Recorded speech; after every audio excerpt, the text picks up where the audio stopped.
Hello, Be Awesome listeners. This is episode 48 of the Be Awesome podcast. And over the last week, I've had an outpouring of support and questions and interest of all things Be Awesome related.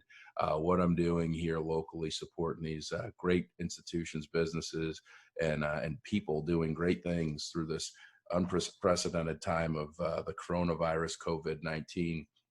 And I found myself telling the story of how it all started a number of times. And I figured instead of having folks go back, 45 episodes and play catch up, I thought I'd go back to where it all started.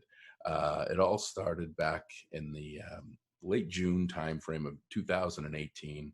I decided to start Be Awesome with the intention of writing a book and expanding my public speaking with more of a purpose and a delivery of a message. And I've been working on that. The book is well slow going, non-existent at this point because I've been so busy with the public speaking. But I started to do podcasts because it was highly recommended I do that. And I did the first two under my peach tree by myself and found myself saying, I am going to bore people to death if it's just me. And was making a trip to Alaska, to Fairbanks, Alaska for a business trip. And prior to going up, I was like, man, I remember a couple years ago reading a newspaper in Anchorage, Alaska, about some guy that lives in North Pole, Alaska, that has the name of Santa Claus. He's got to have a heck of a story. And so I tracked him down. And sure enough, there is a person that lives in North Pole, Alaska, legally named Santa Claus, who happens to also be a city councilor. And I reached out to him and said, I'd really like for you to be on my podcast. And he and I had some dialogue back and forth. We decided to meet at the town council chambers to do the podcast, episode 3, July 20th of 2018. And something incredible happened. Not only did we do a really neat podcast, we bonded and formed a friendship that has lasted almost this 2 years. And we also did something really cool because I had 10 red Be Awesome shirts made with the intention of selling the 10. I had 12 actually, one for myself, one for Santa, and then 10 that I was going to sell and raise $250 and give the money to him for the charity of his choice. I didn't know much about him, but I knew enough to know that whatever his mission was, it was noble and making a difference. And I wanted to do something. The problem was I gave away all the red shirts, but I think one or two of them. So giving him $25 just wasn't in the cards for me. So I committed to giving $3 per shirt forever, as long as we sold them, to charities that supported homeless and foster programs for children in the United States. There's 3 million of them currently. And there was a big deal. And we've raised thousands of dollars doing that. And it's all because of the guy that's on the other end of this line, all the way up in North Pole, Alaska, Santa Claus. So welcome, my friend Santa Claus. Santa, how are you, my friend? Hi, Josh. Thanks for having me back. I know it's been a little bit of a while, but congratulations on the Essential Element success and also Be Awesome. I know you're supporting a lot of charities, including the one up here, Fairbanks Youth Advocates. So thanks again. It's great to see you again. You look great. You too, my friend. It's where it all began and it all started. And one of the reasons I wanted to do this was because I haven't seen you in over a year, and my next trip is hopefully going to be up to your neck of the woods. But for the audience, we've got people listening from all over the place. Where the heck is North Pole, Alaska? And tell us a little bit about the community. North Pole is in the interior of Alaska. It's a little bit southeast of Fairbanks, which is right in the middle. If you look at a map, it's right in the middle. And a lot of people don't realize that Alaska is huge. It's 2.5 times the size of Texas. And sometimes when you look at those maps that people put up, like the news agencies and stuff, there's this tiny little Alaska in the upper left. It's much, much, much larger than what you usually see on a map. Yeah. And you've got about 2,000 residents, right? Yep, 2,000 residents. I'm on their city council up here. And now we've got our usual challenges like most local governments do. Yep. And one thing that's really cool, I mean, because of the name and because of the Christmas concept, your streetlights are a little bit different than streetlights anywhere else in the United States, right? They're candy striped. Yeah, they're painted candy cane striped, and you've got a number of different things around town that really make it feel Christmassy year round. Yeah, a lot of the street names are great. My legal name, of course, is Santa Claus, and I happen to live on Santa Claus Lane. Oh wow, that's The cool. city I hall actually is there. I don't think I knew that. Didn't know you lived on Santa Claus Lane. Yeah, and Um, also the city city hall is on Snowman Lane. oh, I did know that. That was when where I came to meet you. Um, so let's step back in time a little bit. How did you weren't born with the legal name of Santa Claus? You legally changed it and Yeah, moved I to North did. Pole, Alaska. Tell that story because for folks that didn't hear the original podcast, I think it's a great one. Thank you. Well, back in 2004, I grew out my beard. Before, I'd had beards, the denser browns or black and brown, and a couple of the white hairs here and there. This time it grew out just like you see it now. And I was kind of surprised. A lot of my friends said, "Oh, you ought to do the Santa thing this winter." That would have been in 2004. And I said, "Okay, well, I'll give it a try." So I volunteered for more than 30 nonprofit organizations as their Santa around Lake Tahoe, where I was living on the Nevada side on the North Shore. Hmm. And I had a ball. People received it really well. The kids were pleased. I had a lot of fun doing it. And being a monk in real life and also a child advocate, I was praying about this sort of gift, this appearance. And that February, so that was 2005, I was walking to the post office up in the mountains at Lake Tahoe. And this crisp, clear day, kind of cold, but some people had their windows open in their cars. There was not too much traffic, but as I was praying to God, what should I do with this gift? And one of the prayers was, should I change my name to Santa Claus? Well, right after the prayer, maybe 20 seconds later, I was looking and watching where I was walking, and there was snow on the ground. And this white nondescript car came up the road toward me, and its windows were open. So I kind of glanced over, and just as it went by, this male voice sounded like he was in his early 20s, just shouted out, "Santa, I love you," like that. And I figured, well, that's an answer to my prayer. So Yeah. that's a really fast answer. And I took it to heart. The next day, called the county clerk and went about changing my name legally to Santa Claus. And And the then name change, the funny part is the name change came through the day before St. Patty's Day in 2005. And my previous name was a good old Irish name. So I had to celebrate St. Patty's Day a little bit differently. and that's and then you just packed up and moved to North Pole, Alaska. Years after that, yes, I did. I had been having some successes doing my child advocacy, trying to persuade federal and state legislators to support legislation that improves child health, safety, and welfare. Yep. And I was having success at Lake Tahoe, but calling up and saying, "Hey, Senator, this is Santa Claus from Lake Tahoe. I'd like you to support Megan's Law," or whatever. Yep. Doesn't sound quite the same as "This is Santa Claus from North Pole, Alaska, Senator or Governor. I'd like you to support this legislation. Would you do it, please?" And getting into a conversation like that. And I've had even more success up here doing that as Santa Claus from North Pole, Alaska. So it was a good move for me. Well received up here. We have a lot of Santa stuff going on, as you would imagine. And North Pole, Alaska is where the spirit of Christmas lives year round. That's the town's slogan. Oh yeah, and I don't think I ever asked you this, but are you the only person with a legal name of Santa Claus in North Pole, Alaska? Yes, yeah, North Pole's history. And the funny thing up here is, when I first got here, I thought it was the North Pole, but it's actually North Pole, Alaska. So they dropped the. Got it. Yeah. Yeah. So when I first met you, and I was doing a little bit of my homework, I really figured that there had to be some motive, some way to profit in all of this, and learning about you being a monk and what you do. I mean, you literally live the minimalist life, and give everything you have essentially back to fighting for the rights for children in dire straits. Yeah, that's true. I spend about half time every year, at least 1,000 hours volunteering as a advocate for vulnerable children. Those are the ones, the 2 million or more in the United States, getting close to 3 now, as you said, who are abused, neglected, exploited, abandoned, homeless, institutionalized, those who are having problems with S-chip, the state insurance programs and foster care and adoption, that sort of thing.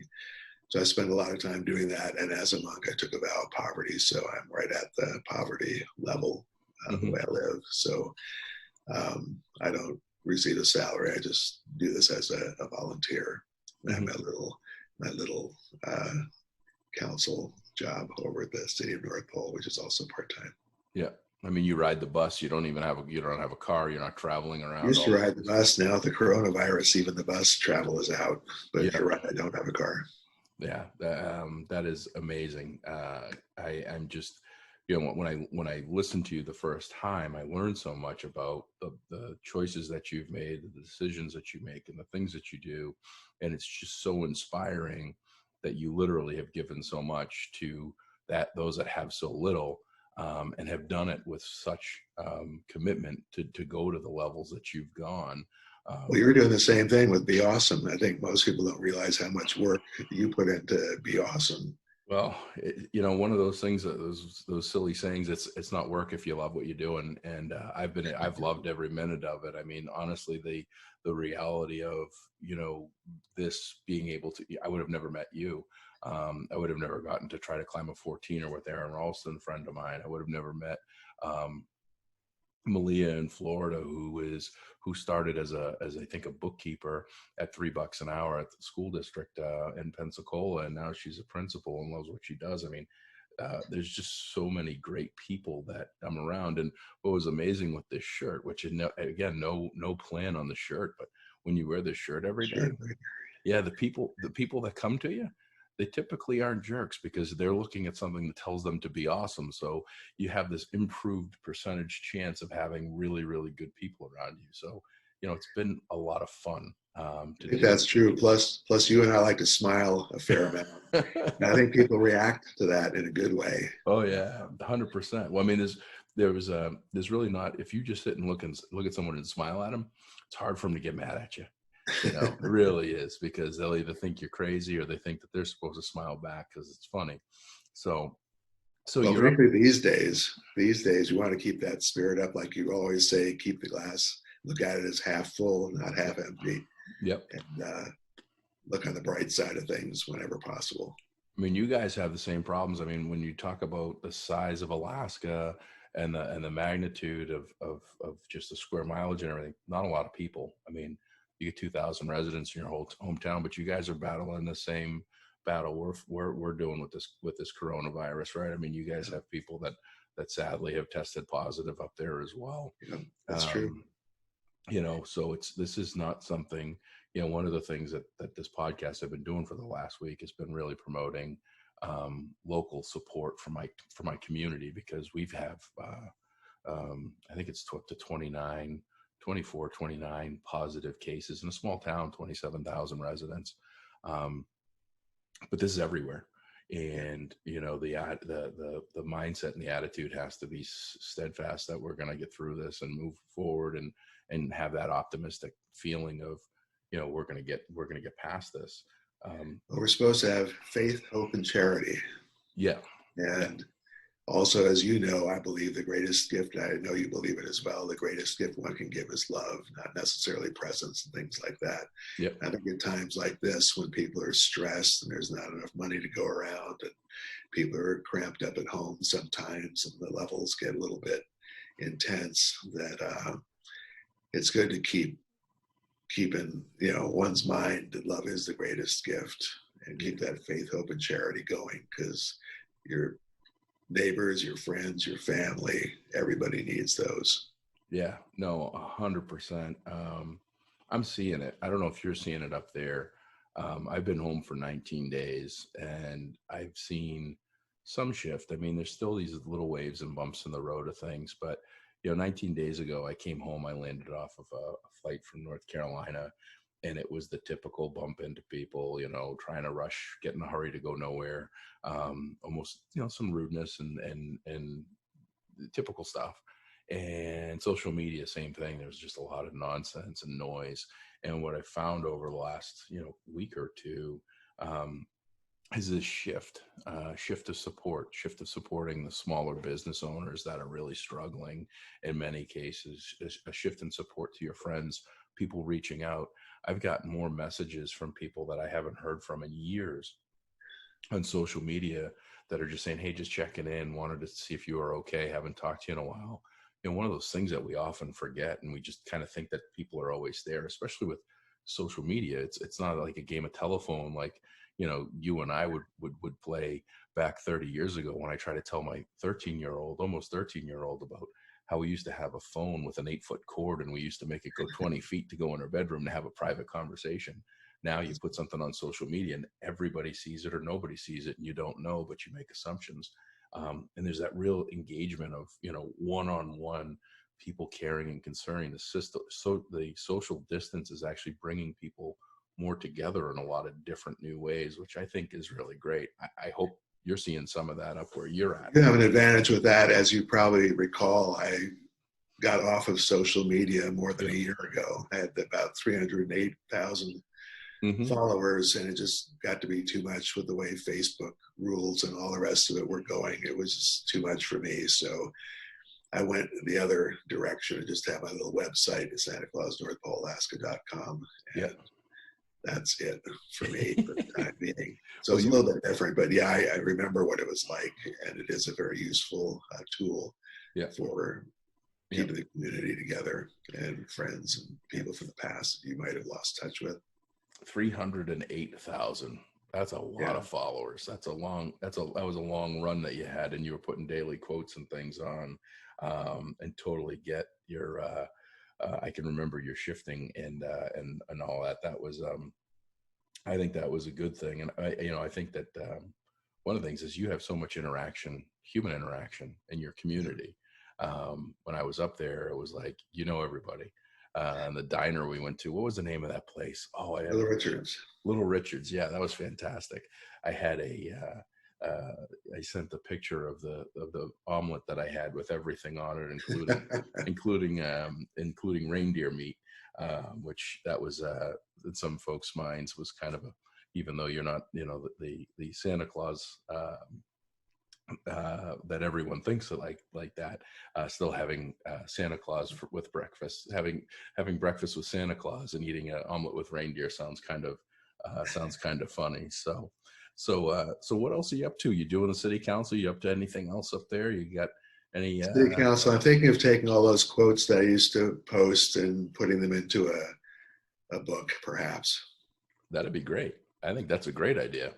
And just put it all in like a daily 365-day Santa quote book. Something like that. Yeah, maybe have 1 or 2 editions of it, brighten people's days. Dude, write me down. I'm in. I'll definitely take a couple copies of that. I think I would do what you have done with the Be Awesome t-shirts. And basically, do it for a charity.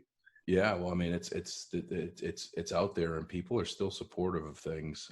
With all of this stuff that's going on, these organizations are going to need help more than ever. Fairbanks Youth Advocates is an example. That was the first one that we supported. We did, I think we raised about $3,000 when it was all said and done. 2 checks that we gave to them. They're going to need help more than ever, because a lot of times when situations a lot of homelessness now. Yeah, there's a ton. I'm amazed at how much there is up in your neck of the woods. You don't think that there'd be a lot of it just because of the environment and the weather and everything. But you have a same social forces up here as everywhere else. Yeah. I've noticed other organizations have been popping up, like childmind.org and familyeducation.com. Now that people are sequestered, sometimes the schools are closing, and people are having to be more resourceful. And one of the things I would recommend is that if people don't have one, at least get a laptop or an iPad or something like that, or a notebook, because a lot of the education, I think, is going to shift to online more so than before, whether it means homeschooling or not, one way or another, even for colleges or universities. So I think you'll see that shift right away. And then, of course, the usual advice, like washing hands and cleaning the handles of the refrigerator door and your house door, and buttons all around the place, smartphones, keyboards, all that stuff. So there'll be some changes coming down the pipe, but it's also going to create jobs for other people, just kind of a big shift. Yeah. Yeah, well, there's great opportunity in manufacturing toilet paper right now. I don't know if there's a, I don't know, Yeah, I don't know if it's that's what running I've low. heard. I don't The know if same it's thing's running low. happening up here. Yeah. I get the forever roll. One roll lasts a month. It's fantastic. It's about I, it's about that big around, and it's phenomenal. I saw a cute photograph of a little child, probably about 3 or 3 years old, looking through her front door window, and Mhm. someone had built a little snowman on the other side with a little hat on it, and that was that family's example of social distancing. Looking through the sheet of glass Yep. on the window is cute. Yep. People are trying all sorts of stuff now to make things better. Oh yeah, yeah. No, the funny toilet paper story I have is, we're seeing this viral kind of sensation in the news and everywhere, and I think it's great that they show more of these things. But there was a 9-year-old. I'm not sure what town he was in, but he couldn't have his birthday party. So the community came together, the fire department came together, and they drove their fire trucks through, and they had this parade of cars that drove by and sang happy birthday and all this stuff. And about halfway through the parade, all you see are these rolls of toilet paper getting thrown out this car window as the birthday present for the 9-year-old. And I'm sitting there going, tell me that's not going to be a story for the rest of your life. Hey, son, remember when you were 9 and those people threw rolls of toilet paper at you for a gift, and how much we appreciated it? But I mean, it's crazy. I mean, it's crazy what people are hoarding, and crazy what we're in this position right now where we're kind of looking at things just in a really kind of weird way of, what do I really need, and how much of it do I need to get by, and how long do I need to get by with it for? So, Yeah. been When I was a, about 9, lived in New York City, and the sister closest in age to me is a year younger. And I would play in the snow. And one year it snowed just a ton, right up to the rooftops of the cars in New York City, which pretty much shuts down New York City. It wasn't a coronavirus or anything like that. It was just snow, just an incredible amount of snow. And they couldn't keep the streets clear, much less pick up trash and all the rest of it. Yep. So people were pretty much sequestered whether they liked it or not, unless they could get out and walk. So it was great for the kids because they were just made tunnels through between the cars and stuff like that, and tunnel out of their home or go out the second floor window, that sort of stuff. It was quite interesting to see how creative children can be at times of Oh just yeah. times of change like this. Yeah, well, I think we're going to see a lot of creativity with kids. I know with our 12-year-old, he's been making all little new clay things and doing all sorts of cool stuff with his work. And I think I think there's going to be a lot of good that comes out of this whole thing at the end of it. I hate to say that it takes something like this for a whole lot of good, but I think that if we focus on the good things that can come out, I think I was trying to think, that's a Danny. lot of good stuff. Yeah, yep, that's Danny. And then chances How's Amy doing? Amy's doing great. Other than she's probably ready to move someplace where there's no Danny Chance and me, because we're definitely, we've made this house very small very quick. How old is Chance? He's just over 2. He's already broken his leg. So he Yeah. broke his leg just when this whole coronavirus started to kind of build up in late January. So he's Oh, you want recovered. to keep him out of the hospital at all costs. That's the whole thing. I mean, we took him in for his X-ray, and the woman for registration says, "Oh, have you been anywhere overseas?" And no. She says, "Have you been in contact with anybody that that may have the coronavirus?" And I'm like, "I'm not even drinking Coronas. I was just a joke, right? That was just a joke. I like at that time, you didn't even think it was that big of a deal, and now it's like everything is locked down and telehealth and everything else. Yeah, our representative up here, U.S. Representative Don Young, who's one of the longest serving members in Congress, he made a big mistake, didn't take it seriously in the beginning, called it the corona beer virus and some other stuff. And he said that at a senior center, so he got slammed pretty well for it. Oh my God. I don't know if he'll be in office next time around. Stuff, it's interesting how people think about certain Yeah. things. Well, it's just the magnitude of it. You don't know. Sometimes you just don't know the magnitude of something until it's really hitting you right in the face, and you're going, "Oh wow, yeah, this is." Was somebody at the clinic. I had an emergency appendectomy in December and recovered nicely. But when I would go back for the little scans afterwards, make sure things were healing properly, they would ask me, you've been traveling the last 6 months, and I said yes. And they said where, and I said all over the world. And they said, what do you mean? And I said, well, Christmas Eve, I'm everywhere, like that. They didn't think it was funny. One of the nurses laughed. Everyone was busy getting ready to scribble down all the different countries that I had visited. Sometimes you have to have fun with it. Every house in one night or less. That's the way to do it. Yeah. No, I mean, you have to find ways to laugh about it in a lot of ways, but yeah, there's definitely a time and a place for the jokes. I wouldn't even make the joke on the coronavirus today because it's definitely hurting a lot of people. So yeah, it's pretty serious. Yeah. So let's I think we'll wrap this thing up, and then you and I talk a little offline here before you go. And any closing words? I know you've got your closing. I'd like to get the blessing again, if you wouldn't mind. No, I was going to actually insist it, but I knew I didn't need to with you, so please do. Well, to all your listeners and viewers, and to you and your family, of course, may each of you have a lifetime that's filled with happiness, peace, good health, prosperity, and most of all, love, which is the greatest gift. So Merry Christmas in advance. Thanks so much, Santa. This is much overdue. I've missed you, my friend. I'm really hoping to get up and see you here in July and catch up in person and go to the